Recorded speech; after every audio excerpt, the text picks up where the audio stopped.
everybody. Today we shall discuss Laurent's theorem, uh, and more or less as per the syllabus, this is the last theorem in this chapter, last vital theorem. What does it say? It says that we have an analytic function f of z in a doubly connected domain D. Hmm? Doubly connected domain given by this kind of inequalities, rho less than modulus of z minus alpha less than rho. That means we shall have this circle and around the point alpha and a small circle. All right. The small circle has the radius rho, and the large circle has the radius capital R. We write over here capital R. And within this kind of doubly connected domain, the function f of z is analytic. Okay. Then for every z in this domain, so z is any arbitrary point over here. For every z in this domain, the expression of the function f of z, this can be written in this way, that summation from n is equal to 0 to infinity an into z to the power of n minus 1. This is our an. What is the an? An is equal to 1 by twice pi I integral over c f of z divided by z plus alpha, z minus alpha to the power of n plus 1 dz. This is the expression of an, these coefficients. Over here, these powers n, these are all non-negative integers starting from 0, 0, then 1, then 2, 3, 4, and so on. And over here, the second term, this term is a term containing z minus alpha to the power of minus n, negative powers. Minus n starts from 1 to infinity. Okay, and the coefficients bn, this coefficients bn, these are given by this kind of formula, 1 by twice pi I integral over c f of z divided by z minus alpha to the power of minus n plus 1 dz. Okay, so this is the coefficients. So we can say that the function f of z, this function f of z, can be written as the sum of positive or non-negative powers of z minus alpha. Similarly, the sum of negative powers over here, z minus alpha to the power of minus n, these are all negative powers. Z minus alpha to the power of minus 1, like for n is equal to 1, then for n is equal to 2, we shall have z minus alpha to the power of minus 2, and so on. So a mixture of positive and negative powers, both of them are there. So this is actually the sum of two infinite series, and this series is known as the Laurent series expansion of the function f of z, and this integral is performed on the curve C. What is the curve? The C is any arbitrary curve within this domain D around the point alpha. It is positively oriented. That means it is taken in anti-clockwise direction. So in order to explain the positions of C and this rho and R, I have just drawn one picture for you like this. You see this shaded region by yellow shade. This is the region under consideration. This is the region D, the shaded region. Okay, and this is the smaller circle with radius rho, and this is the larger circle with radius capital R. That's why if you consider any point z, on this domain D, in that case this z minus alpha, modulus of z minus alpha, this kind of distance. This is the center alpha. So starting from alpha to z, this distance will be greater than rho and less than r. Okay.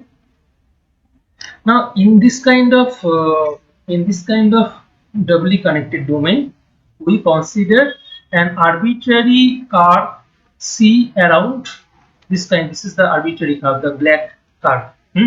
This black curve. This is an arbitrary curve around the point alpha that lies entirely within this domain D, and this is the domain D. This is the domain D, you can say. And this curve is drawn in anti-clockwise sense. That means it is positively oriented. And an and bn in this integral, the expression of an and bn, this is like that, integral over c f of z divided by z minus alpha to the power of n plus 1 dz, and 1 by twice pi I integral over c. In place of z, you can also write small s. So this can also be written as f of s divided by s minus alpha to the power of minus n plus 1 ds. So in place of z, you can write s. So it can be written in terms of s over here. Anyway, you see, over here you can check that if you put in the expression of an, in this expression of an, if you replace n by minus n in the expression of an, then you will get a of minus n, and that a of minus n would be is equal to 1 by twice pi I integral over c f of z. You can write z, you can write s, whatever you want. I am writing s minus alpha to the power of this minus n plus 1 ds. And what is this? This is nothing but is equal to bn. So what you observe over here is that this a of minus n becomes is equal to bn. A of minus n becomes is equal to bn, and therefore as we got this result, a of minus n is equal to bn, therefore the expression of f of z, this expression f of z, in this expression we had a summation like an into z minus alpha to the power of n varying from 0 to infinity, and over here the next summation was n is equal to 1 to infinity bn into z minus alpha to the power of minus n. So as we have proved that a minus n is equal to bn, therefore in place of bn you can put over here, you can put a minus n. So if you put in place of bn, if you put a minus n, then z minus alpha to the power of minus n, then what you observe is that over here we have an where n varying from 0 to infinity, and over here we have a of minus n, the indices varying from minus 1, then minus 2, and then minus 3, and so on. So altogether this total expression can be written in this way. If you combine both of these two expressions, in that case this can be written as a single summation an into z minus alpha to the power of n, where initially we had n was varying from 1 to infinity, but if we combine this second term where we have a of minus n, where n varying from 1 to infinity, this second term, this second term can be combined with this first term, and then you see this can also be written in this way.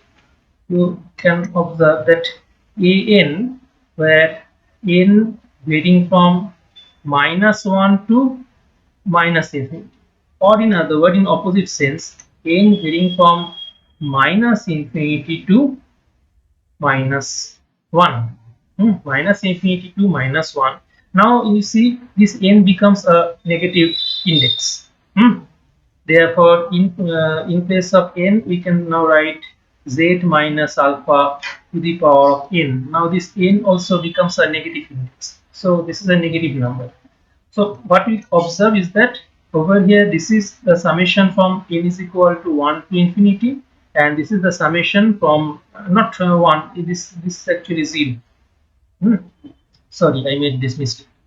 So this is the summation from n is equal to 0 to infinity, and this is the summation from n is equal to -1 to minus infinity to -1. So if you combine these two relations, in that case, you see this summation can be written as n is equal to minus infinity to plus infinity an into z minus alpha whole to the power of n.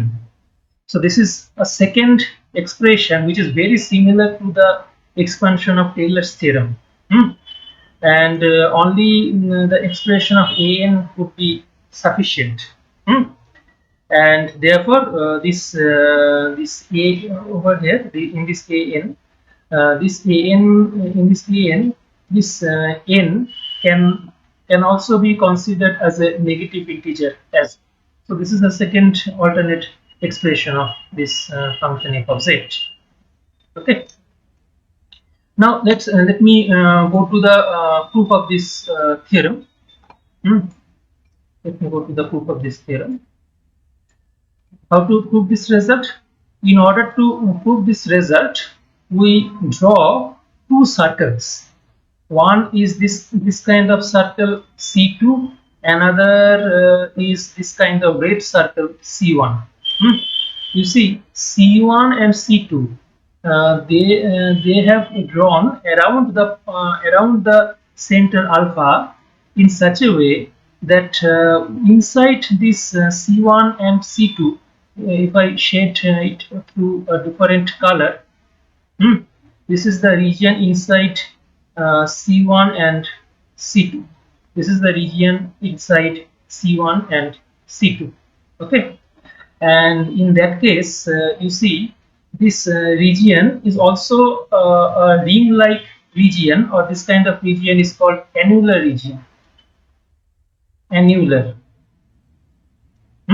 This kind of regions are called annular region. And what would be the equation of this kind of regions? The equation of this kind of regions, or they should be actually represented by two inequalities. You can consider open inequalities, where modulus of z minus alpha, that should be the smaller radius is rho 1. So this is rho 1, and the larger radius is rho 2. And you see rho 2 is less than capital R, and this rho 1 is greater than this rho, this quantity rho. Again, you see the equation of C1, this equation of C1, that can be written as the collection of all z, such that modulus of z minus alpha, this is equal to, what is the radius of C1? Radius of C1 is equal to this radius rho 1. Okay, so that is equal to rho 1, and C2 is equal to, this is the set of all z, such that modulus of z minus alpha is equal to this rho. So in this way we define C1 and C2. Now you see within this annular region given by rho 1 less than modulus of z minus alpha less than rho 2. Within this annular region we shall confine our discussion within this annular region given by this kind of inequality. Now you can observe over here. Let's go to this proof. This was the picture. The picture is very dull. That's why I have explained it in a separate picture. So we have this kind of inequality. Now we shall try to apply the Cauchy integral formula within this kind of annular region.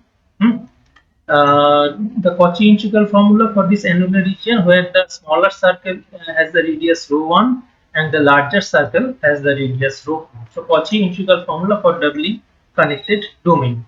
So if we apply Cauchy integral formula for doubly connected domain, then fz would be is equal to 1 by twice by I integral over the larger circle C2 f of you can write s divided by s minus z ds minus 1 by twice by I integral over the smaller circle C1. Again similar expression f of s divided by s minus z ds. So this would be the expression of the function f of z. What was z? Z is a z is a point. Over here let me change the color.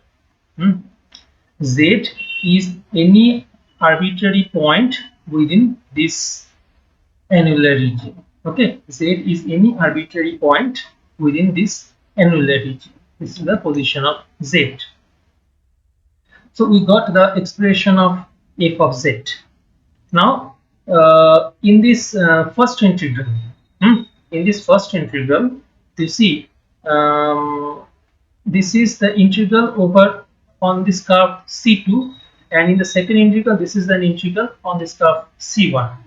Now in order to compute the first integral, we shall firstly consider the expansion of 1 by s minus z. But remember over here z belongs to this circle C, not z, sorry, the variable quantity small s. This is over here s is the variable quantity. So this variable quantity small s must belong to this curve C2. All right. So now this is the integral, and we are now considering s on this curve C2. So we can write s belonging to this curve C2. Now you see over here this expression 1 by s minus z. Let me write it.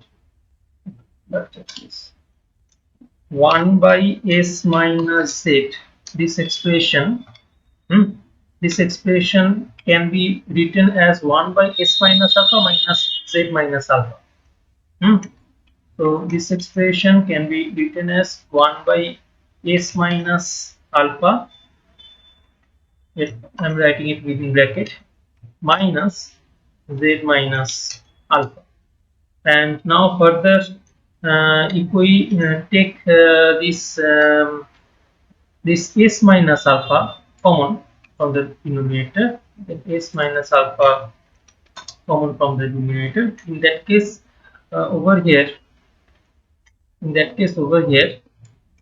place of this term, we shall have 1 minus z minus alpha divided by s minus alpha. So we shall have this type of expression. And for our convenience, we can assume this expression z minus alpha divided by s minus alpha is equal to, say, q, or you can write q1 or p1. Let me write it as p1. Hmm? Now, in that case, you see, it means that on this curve, hmm, on the curve when S belongs to the curve C2, what we have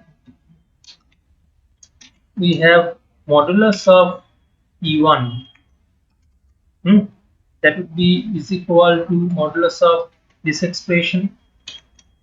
Modulus of this expression means modulus of Z minus alpha divided by modulus of S minus alpha. Hmm. Now you see, if you look at this picture, this is the point Z. Hmm. This is the position of the point Z over here. This is the point Z. All right.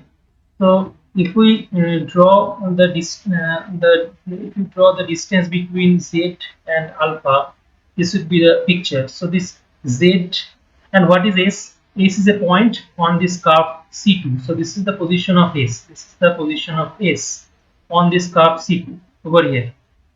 On this curve C2. So if we draw this distance, you see S is a point on the curve C2. C2 means, sorry, this is the position of S. Therefore, we can say that distance between this S and alpha, that must be is equal to rho 2 on the curve C2. That means when this S belongs to this curve C2. Okay. So from this picture we observe that this distance between Z and alpha, hmm, this distance between Z and alpha, that means modulus of Z minus alpha, that is less than, in fact strictly less than this distance rho 2, and rho 2 is equal to modulus of S minus alpha, as because of the fact that S belongs to this larger circle C2.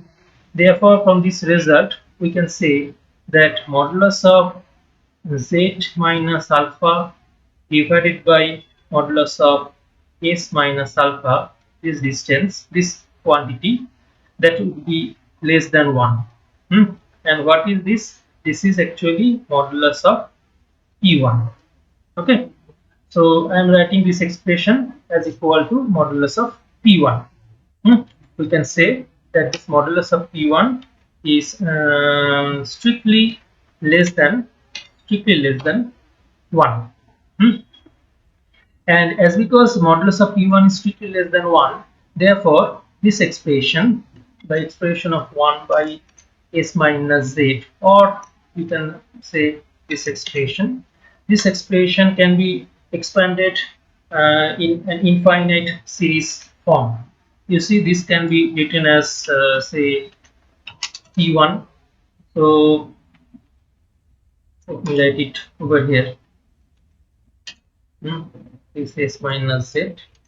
This is the expression of S minus Z, and therefore this expression 1 by P minus 1, this expression can be written as 1 minus P1 to the power of minus 1, and therefore it can be further written in this way, say 1 plus P1 plus P1 square plus etc. dot dot dot plus P1 to the power of n plus, it is actually an infinite series, so plus P1 to the power of n plus 1 and so on. Okay, and therefore this expression, you see over here up to this much, its previous term would be P1 to the power of n minus 1. Now from this term onwards, from this nth term onwards, if you take e to the power of n common, In that case, further this can be written as 1 plus p1, okay, plus p2, sorry, p1 square, and so on. So what we observe is that this is the expression of 1 by 1 minus p. So over here in this line we can put the expression of 1 by 1 minus p in place of this infinite series. So I'm just putting this expression, then we shall have altogether a finite series, something like that. And therefore if we just replace this p1 by this s minus z, then what we have, this is the expression, these are the expressions, whole square, and so on. This would be p1 to the power of n minus 1, then this is p1 to the power of n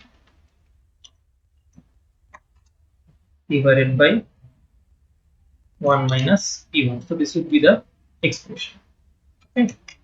And further if we multiply this all the terms by 1 by s minus alpha, then what we have, then we actually have this type of relation, 1 by s minus alpha, then this would be s minus alpha whole square. Then the numerator would be z minus alpha whole square divided by s minus alpha whole cube, and so on. Over here this numerator would be z minus alpha to the power of n minus 1, but this s minus alpha to the power of n. And also we shall have this type of expression, something like that, 1 by s minus alpha into this. So if you resolve this portion, you see 1 by s minus alpha multiplied by 1 by 1 minus a minus alpha by s minus alpha. This is the expression. So this is nothing but the expression of s minus z. So in the next line,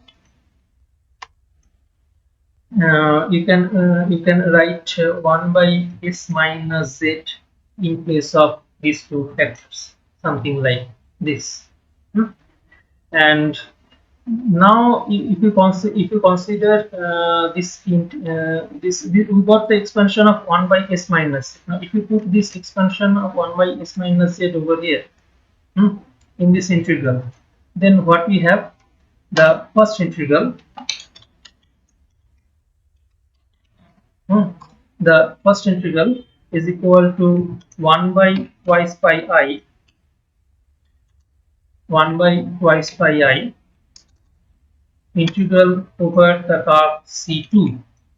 Mind it, this is the integral over the curve C2, f of z, let me write it like this, f of z, or f of s, not z, f of s multiplied by s minus z. Now this s minus z has we got this kind of expression of s minus z, so we can write them within bracket. So this will be the expression into ds, so multiplied by ds.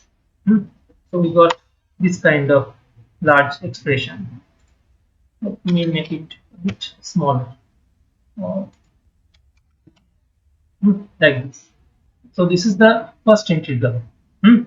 And if we write them elaborately, then its value would be is equal to just term by term integration, because this is altogether a finite series. So the first term would be f of s multiplied by s minus alpha ds. Then the second term would be this kind of term. Then the third term would be this kind of term, and so on. This is the n minus first term, and this is the nth term. Everywhere I have to write ds. So we have this kind of integral.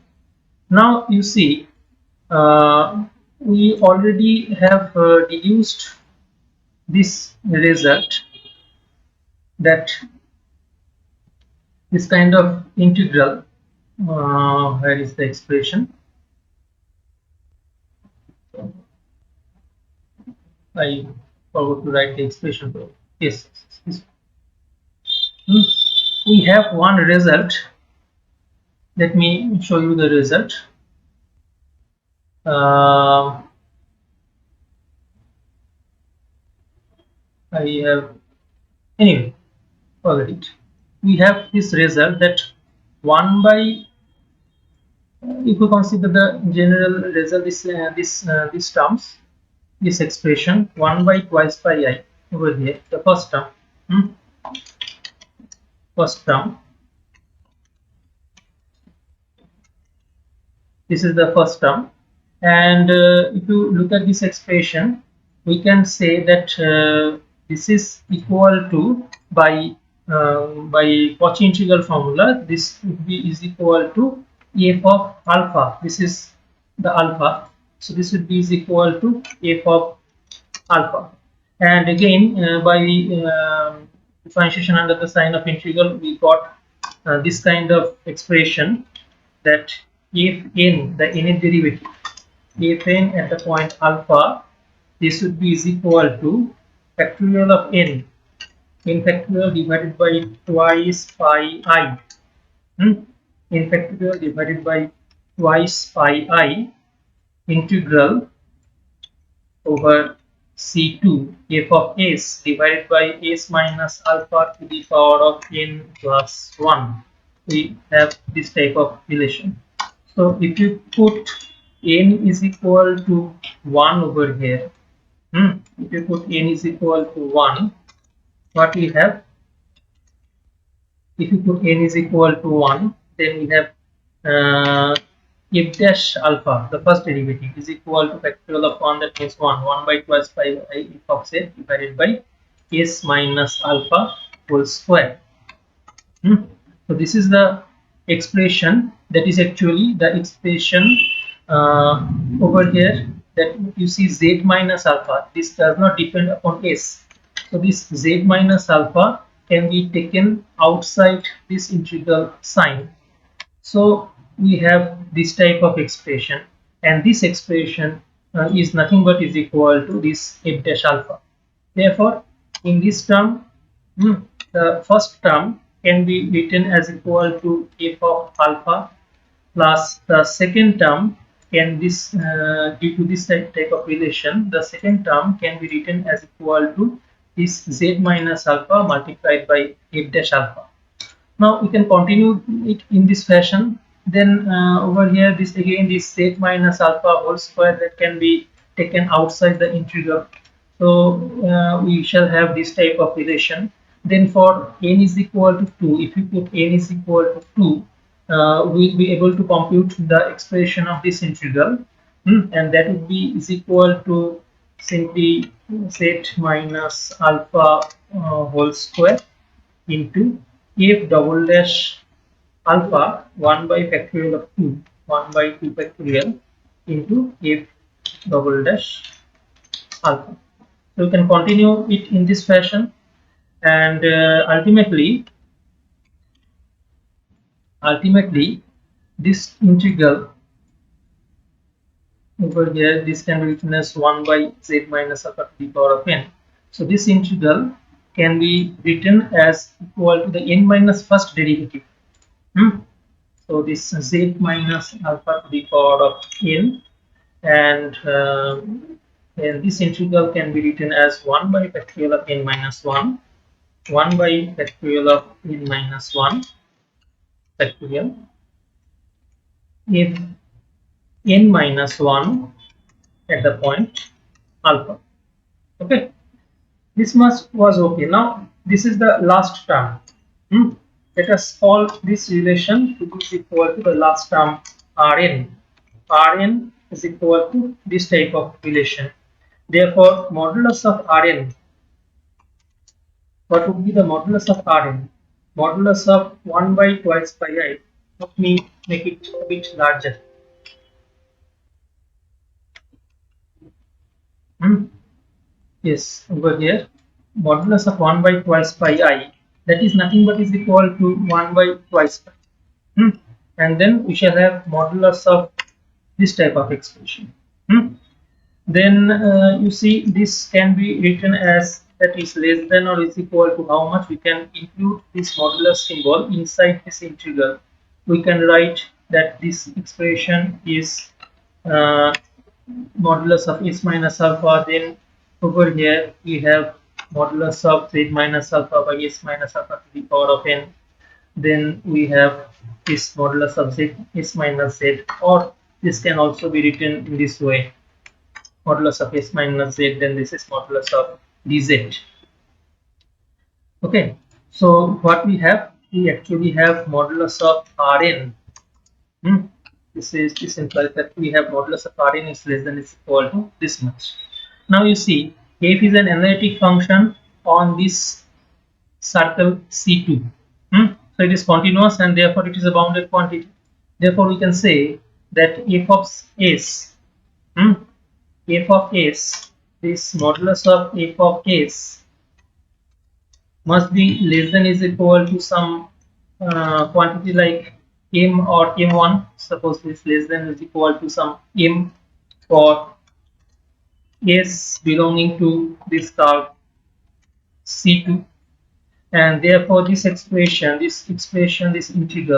you see 1 by twice pi I, its modulus is nothing but is equal to 1 by twice pi. So we can remove this modulus. Hmm? And so this expression will be less than is equal to how much. Over here we can put capital M. And what is this? This is equal to, I have taken this one to be is equal to, I have taken this one to be is equal to this expression P1, where P1, modulus of P1 is less than 1. Alright. So now we can write it as modulus of P1. Again you see what we have, the relation that modulus of P1 is less than 1. So as because modulus of P1 is strictly less than 1, so we can say there exists a number P, hmm, uh, 0 less than 1, of course, less than 1, hmm, or you can say such that modulus of P1, this is a real number, there exists a real number P such that modulus of P1 is strictly less than P, and that is strictly less than 1. What I am trying to say is that as because P1 is always less than 1, therefore there is a number in between modulus of P1 and 1, a real number. So we can take this as a real number P, and therefore this modulus of this expression, modulus of z minus alpha to the power whole to the power of n, that can be less than, simply we can write it as p to the power of n. So modulus of this quantity, that is actually modulus of z minus alpha. We can say that modulus of z minus alpha is equal to modulus of p1, that is strictly less than p less than 1. Got it? And again on the curve C, that means when S belongs to the curve on the curve C2, S belongs to the curve C2, what we have, you see this S minus Z, this expression, this S minus Z, this can be written as S minus alpha minus Z minus alpha, S minus alpha minus then Z minus alpha. Okay, so this is in the form of modulus of A minus modulus of B. So we can write that this is equal to modulus of S minus alpha minus modulus of Z minus alpha. This is Z minus alpha, its modulus. So what is modulus of S minus alpha? Modulus of S minus alpha is equal to rho 2. So we can write it as rho 2 minus modulus of this Z minus alpha. Okay, and therefore the inverse 1 by modulus of S minus Z, this expression will be less than is equal to hmm, less than is equal to how much? Less than is equal to 1 by this kind of expression rho 2 minus Z minus alpha. So this expression, we can say that this kind of quantity 1 by modulus of S minus Z would be less than or is equal to 1 by this rho 2 minus modulus of Z minus alpha. So we just put it over here. Hmm? Now you see in this expression, in this right hand side expression, this capital A, this quantity P, then this rho 2 and then Z and alpha, none of these expressions are dependent on the variable S. Therefore, we can now further we can now shift all these expressions before this integral symbol, and we can further write that modulus of Rn is less than is equal to this kind of expression taken outside the integral symbol. And what is this? This is actually the length of the curve C2. C2 is a circle with center alpha and radius rho 2. So its total length would be is equal to twice pi rho 2. And if we simplify it, we will have this type of relation.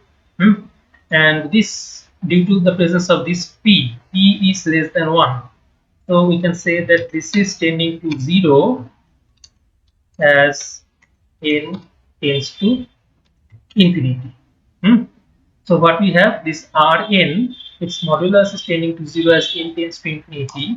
This means that the quantity Rn itself, Rn will also tend to 0 as n tends to infinity.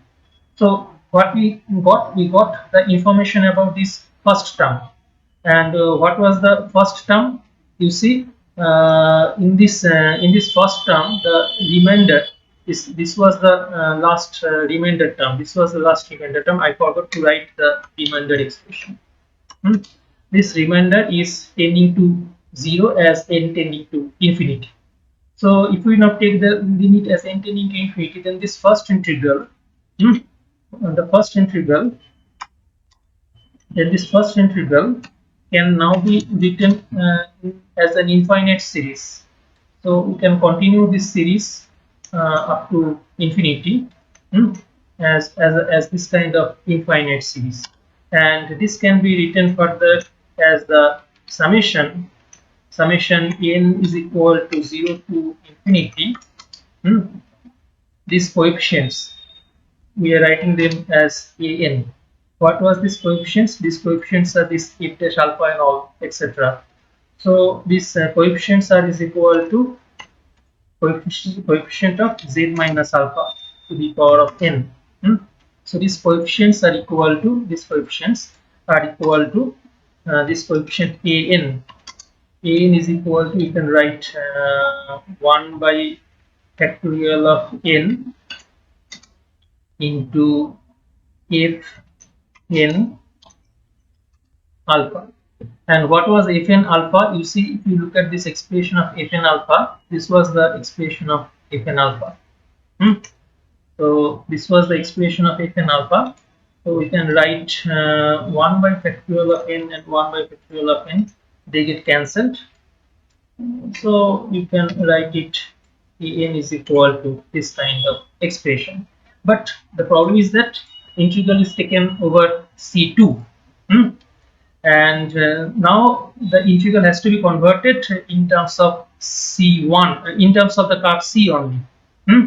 How is it possible? Now look at this zone. Let me shade this region by this color. You see, the region in between C1 and C. This is the region in between C1 and C. Okay, this is the region in between C1 and C. So in between the region in between C1 and C, they actually form a multiply connected domain. The region in between C and C1, they actually form a multiply connected domain, and therefore the Cauchy theorem, if we apply the Cauchy's theorem for multiply connected domain, you see within that region this is also an analytic function. So by Cauchy theory for multiply connected domain, Cauchy theorem for multiply connected domain, this integral would be is equal to the integral for C, integral on C. And in fact, by Cauchy theory, this difference, this is the outer curve, C2 is the outer curve, and C is the inner curve. So integral on outer curve minus integral on within inner curve, it becomes is equal to 0. Okay. So by Cauchy theory, we can say that this integral on outer curve must be is equal to this integral on this inner card for this blue shaded multiply connected domain. Okay, and therefore if we apply this formula over here, if we apply this formula over here, in that case this integral can be taken on the curve C. So this was the expression of an. This was the expression of an. Okay. Now, similar, if you consider the second integral is taken on the curve C2. The second integral is the second integral is taken on this inner circle C2. Let me change the color. Not the C2, the inner circle C1. The second integral is taken on this red inner circle C1. So just a small difference would be there. The computation would be exactly same, more or less identical. A small difference is that on this curve C2, what was the second integral? If you look at this second integral, this was the second integral with this negative sign. This was the second integral on this curve C1. Okay, so in order to resolve this one, we consider this negative sign and this expression of s minus z, or you can say we consider the expansion of z minus s. And over here, mind it, s is a point on the curve C1. That means what is the equation of the curve? Modulus of z minus alpha is equal to rho 1, and this rho 1 should be less than, sorry, I made a mistake, not z minus alpha, that should be modulus of s minus alpha, because s is a variable quantity. Modulus of s minus alpha is equal to rho 1, and in this region, if you look at this picture, this green picture, sorry, this blue picture, if you look at this blue picture, in that case you see that would be, this quantity would be less than modulus of z minus alpha. So everything has to be now written as s minus alpha divided by z minus alpha. If you write it as q1, in that case you can check that modulus of q1 would be less than 1. And this is the reason over here. I am not showing the detailed computation over here. This is the expansion of 1 by s minus z, just similar to the previous computation. And afterwards, I have written this first n minus 1 terms inside this kind of summation. All right, and the remaining term can be written in this way. And if we consider, if we just put the expression of 1 by s minus z in this second integral. This is the second integral. In this second integral, then you see over here these coefficients can be written as the expression what we had in the statement of the theorem, but this remainder, the last term, the remainder Rn prime, let us denote it by Rn prime. That has to be shown to be tending to 0 as n tends to infinity. So just exactly to the by the similar argument, it has been proved that this Rn prime tends to 0 as n tends to infinity, and therefore we can write this second integral as equal to an infinite series starting from 1 to infinity bn into z minus alpha to the power of minus n, where bn has this kind of expression. And again, by Cauchy theorem for multiply connected domain, this integral over c1 can now be written as the integral over c. Okay, so that is the final expression of Laurent's series. Okay, and this is called the Laurent series around the point alpha, z is equal to alpha. And in this Laurent series, if you simply consider rho is equal to 0, if you consider rho is equal to 0, that means this is the larger circle and this was the smaller circle. It had the radius rho is equal to 0. It had the radius rho, but if in that case rho was taken to be not equal to 0. But further, if rho is equal to 0, then no such circle is there, no such inner circle is there. That means the total region is actually a simply connected domain, this kind of domain. And if it is a simply connected domain, then on this kind of domain, if you look at this expression of f of s by s minus a to the power of n minus alpha, you can compute it. You will find that this expression would become is equal to 0. And ultimately, I have already mentioned that an is equal to this n alpha divided by factorial of n. And therefore, you observe that in this Laurent series, in that case, in this Laurent series, if bn becomes is equal to 0, then this term will not, this infinite series, this second infinite series will not be present. Only this first infinite series will be present, and this is nothing but the expansion obtained from Taylor series. So what you observe is that this is the particular case when rho is equal to 0. That means if we apply the Laurent series on a simply connected domain, we will get the Taylor series. So we can say that Taylor series is a particular case of Laurent series, or we can say that Laurent series is a more general form of Taylor's series, a generalization of this Taylor's theorem. Lorentz theorem, we can say that Lorentz theorem is a generalization of this Taylor's theorem.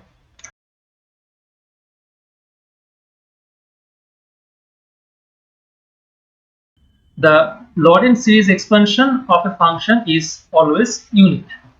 If you recall the similar proof, or in case of Taylor series, we had the same kind of result that Taylor series expansion of a function is always unique. And in that theorem, we took a different kind of expansion of the function f of z.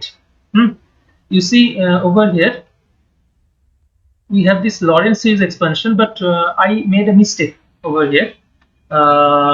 This kind of Laurent series expansion, you see over here, n should be taken from minus infinity to infinity, because I have combined the positive and negative integral.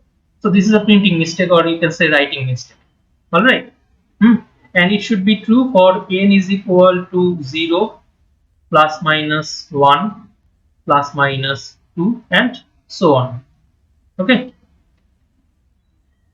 and we suppose that it has another representation exactly similar to this. Over here I have written the correct range, that n varying from minus infinity to plus infinity bn. into z minus alpha to the power of n. This bn and this expression of bn, over here you don't mix these two bn.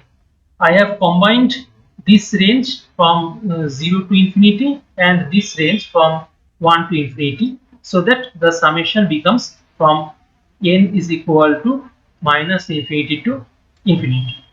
Alright, so this bn in this proof, this is an entirely different, this bn in this proof, this is an entirely different quantity. Okay, now if you look at the if you just recall the proof of similar proof for Taylor series. In that case we used to compute f dash z, then f double dash z, and so on, and finally we put z is equal to alpha. But over here it is not possible. Why? Because it actually involves, and because of the fact that when we put z is equal to alpha in the expression of f dash z, only one non-vanishing term was there. Only one non-vanishing term was there, and the remaining terms all these remaining terms were becoming 0, 0, and 0. But in this case, it would not be the 0, 0, 0. Over here, you see the negative powers are also there. Starting from 0 minus infinity to infinity, the negative powers are also there. That means f of z will have this kind of expression. F of z will have some powers like something like z minus alpha, and similarly maybe the coefficient is equal to a1, and similarly we shall have a minus 1 by z minus alpha. So if we further differentiate this expression, this technique would not be a valid technique. In that case you will be a1 plus, or it may be minus, it would be f of minus 1 by z minus alpha whole square. So if you put z is equal to alpha, you will get some undefined quantity. If you put z is equal to alpha over here, you cannot put z is equal to alpha in this expansion. That is the problem. So we consider a different mechanism over here. You see over here, this is the expression of an, this is the expression of an. In this expression we just put this infinite series. This is the infinite series. We just consider that this f of z has a different expansion, and our target is again over here is to prove that an is equal to bn. Our target is to prove that an is equal to bn, but in a different fashion. So we just put this expression over here, and then you see we have z minus alpha to the power of m divided by z minus alpha to the power of n plus 1. So it becomes the z minus alpha to the power of m minus n minus 1. And we have an integral, and we have an infinite series. And this kind of infinite series are uniformly convergent in the doubly connected domain. What domain we considered over here, in this kind of doubly connected domain. And due to uniform convergence, this kind of interchange of this infinite series and integral is permissible. That means over here we have first written integral and then infinite series, but we can interchange their position. Firstly infinite series may come, then integral may appear. So this is permissible only because of the fact that the function or this infinite series is uniformly convergent. This is called term by term integration. So that's why I have written this note over here. Term by term integration is permissible as the series 3. This is the series 3 is uniformly convergent within D, of course, within the domain D. Now you see over here C was any contour within this doubly connected domain. C was any kind of this kind of contour. This kind of contour was equal to C. This was our C1, and this was our C2. So we can say that if the equation of C is written as modulus of z minus alpha is equal to r, then we must have what was the radius? This smaller radius was equal to rho, this was equal to rho, and the larger radius was equal to r. So we can say that rho is less than r, smaller less than capital R. And this, as because modulus of z minus alpha is equal to r, therefore we can say that z minus alpha is equal to r into e to the power of I theta, and therefore dz can be written as r into e to the power of I theta multiplied by this I theta would be there. Okay, I'm making mistake further.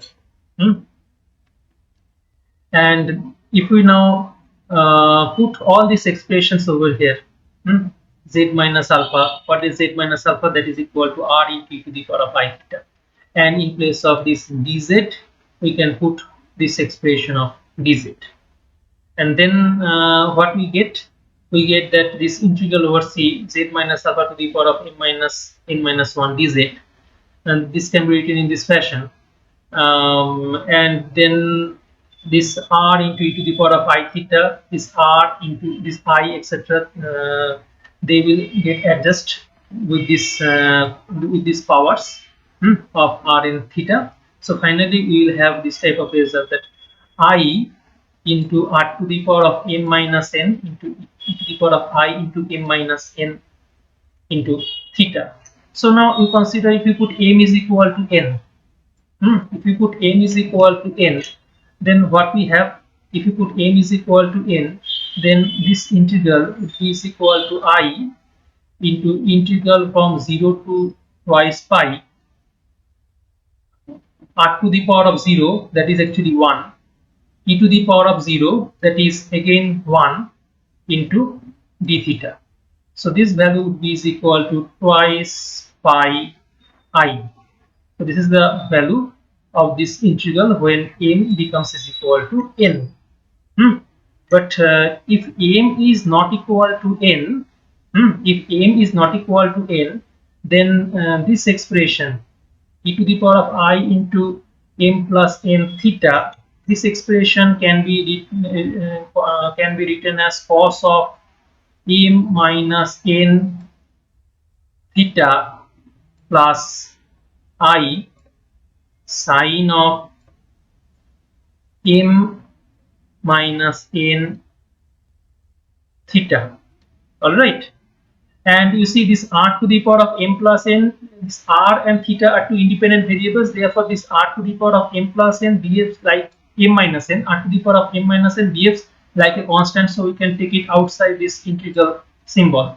So this is actually an integral from 0 to twice pi over e to the power of I into m minus n theta. So we shall have actually this kind of integral. This two type of integral, 0 to twice pi. And if m is not equal to n, the value of both of these two integrals are actually individually 0. You can compute them. If m is not equal to n, the value of both of these two integrals would be is equal to 0. And that's why this integral would be is equal to 0 when m is not equal to n. So only non-zero contribution comes when m becomes is equal to n. Okay, so if we put this result over here in this integral, then what we get, that when m becomes is equal to n, then only we get a non-vanishing contribution. Then what we have, 1 by twice pi I summation. You see over here, although I am here writing summation, but in this summation can be decomposed by two terms when the summation, in this summation m is not equal to n, where m varying from minus infinity to infinity, but m is not equal to n, and if m is equal to n, then we shall have bn multiplied by the value of this integral. What is the value of this integral when m is equal to n? The value of the integral we have computed. The value of the integral when n becomes is equal to n, that is equal to twice pi n. So this would be twice pi I. And what is the value of this integral when m is not equal to n? We will have bm. What is the value of the integral when m is not equal to n? That would be is equal to 0. So this is the only non-vanishing contribution we shall have. This contribution we would not have any effect. So let's delete it. Then what is the total expression? 1 by twice pi I. 1 by twice pi I multiplied by what? Multiplied with, this is the only non-vanishing contribution, multiplied by this bn into twice pi I. So this is equal to our bn. Okay. So what we started with an and found that this kn ultimately becomes is equal to this bn. So in this way, we can prove that an is equal to bn. If an is equal to bn, in that case we can say that the second kind of Laurent series expansion and the first kind of Laurent series expansion, both of them are same. Or in other words, you can say that Laurent series expansion is always unique.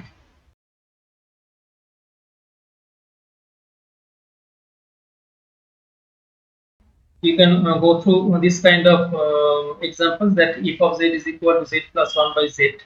So over here, this is the simplest case, that 1 plus 1 by z, negative power of z, around which point? You see over here, this term can be considered to be is equal to 1 plus 1 by z minus 0. So this is actually an infinite. This is actually the Laurent series expansion, although it is a finite series. But that would be due to the uniqueness, that would be the Laurent series expansion around the point 0. So this is the region around the point 0. Just they have deleted the point 0. Similar examples are also there. This is expansion around the point z is equal to I. So you see this expression has been expanded around the point z is equal to I, like this. So this would be the Laurent series expansion around the point z is equal to I. And similarly, some few other examples are also provided over here. You can go through these examples. So that's all for this lecture. Thank you for being with us.